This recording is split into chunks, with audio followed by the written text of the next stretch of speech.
No, acquiring a note now, it is, now people say, how do you get them? I don't get it. Those notes come to me. I'm destined to get it, I think.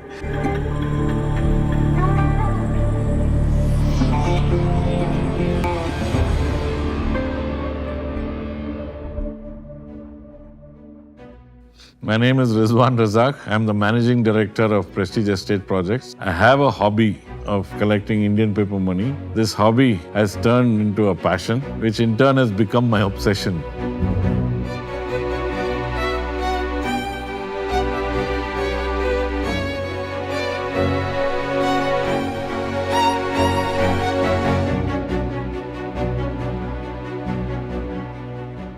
Strangely, our family, my granddad never believed in depositing money in the bank. They always used to keep the money at home. They also had the current money, which was in the bags, which came from day-to-day trading, which was there and kept in the safe. There was also this erstwhile money, which was the British India notes, which had no relevance that time when I was in 67, 68. Even the bunch of notes that were there were also given to me, and that actually became a starter kit to help me grow my collection.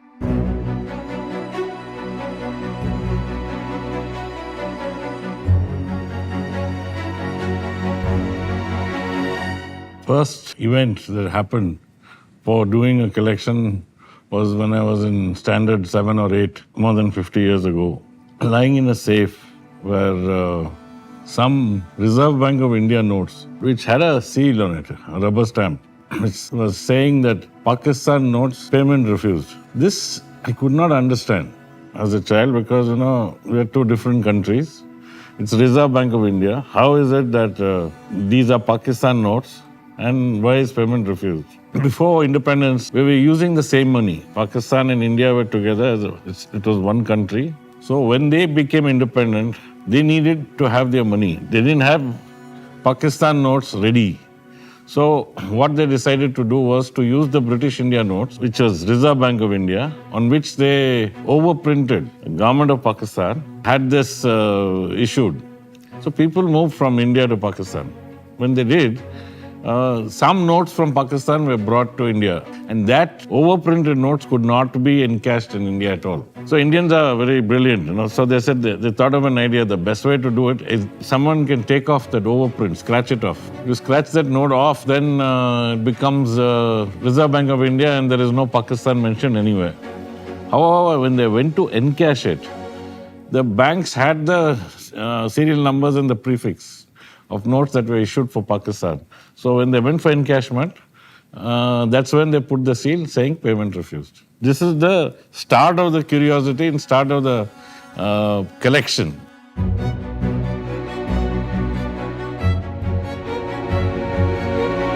Indian notes were printed in England. Hyderabad notes also were printed in England by Waterloo and Sons and then shipped to India. Came in a ship called SS Egypt. The ship sank, and what happened was when the ship sank, it had 1 million pounds worth of gold in it.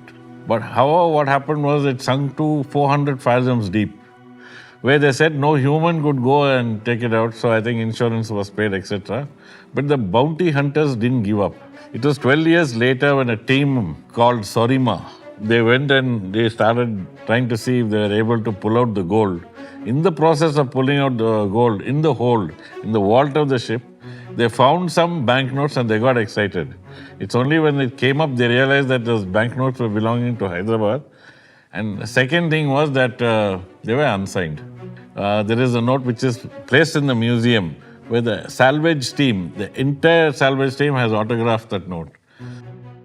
Cash coupons were introduced in 36 princely states. Those are small states because we ran out of metal. Since the war, the metal had become a very rare commodity. So they had to replace that metal with paper. So they were actually paper tokens. Some the size of a stamp, some in the case of a railway platform ticket of the earlier days, made of cardboard. Only 36 states of the Northwest province were allowed to print and issue these notes. And they were used within their state itself. Prisoner coupons were used in the camps. First camp that was used for prisoners was the Anglo-Boer War. Those prisoners were brought from South Africa. Some prisoners were there in the Second World War.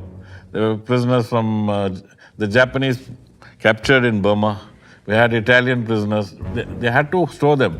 We have to understand that all these guys who came here were prisoners of war. They were actually guests of the state, really speaking. To keep them active, they used to make them work. And the work is voluntary, it's not compulsory, because they are guests. When they work, they used to give them money. Money was in the form of coupons and not the money that was currently in use. Because if you give the real money, there's a chance that they'll bribe the guard. Now, with these coupons, how does it help them? It helps them because, they are given rations. That's all they're given. Beyond that, there are some luxuries. Luxuries could be a postcard, buying something in the canteen, chocolate, maybe a cigarette. There are few things like this that were sold in the canteens. These coupons were used to buy that in those canteens. The best designed notes are the Portuguese India notes. Beautifully designed. Very, very nicely designed. The 1906 series are very artistically designed. Of course, I think in what you see, they could be the favorites to anyone because they have a good visual appeal as well. History of money is what is displayed there. Since the museum is specific to paper only, people also need to know what is the other forms of currency that were used. One is that, a simple thing like a cowrie shell. It's a shell. Then they had these beads, the red beads that are there. They were also used as money. And then they had coins that were bent coins, punchmark coins. Then coins of the Gupta period. Then, of course, there were the Dark Ages. For some 600-700 years, we don't know what happened in that. Then you had the Mughal period and then British India. After British India, then it went to the credit card. And then from credit card, now it is Bitcoin and now it is all digital money. This thing about digital money, I had told in the year 2000. No, the growth of UPI is going to be very drastic, not only in India, worldwide, especially countries like Sweden, etc., don't have cash at all. No shopkeeper accept cash. Nowhere is cash. Cash is going to be a thing of the past.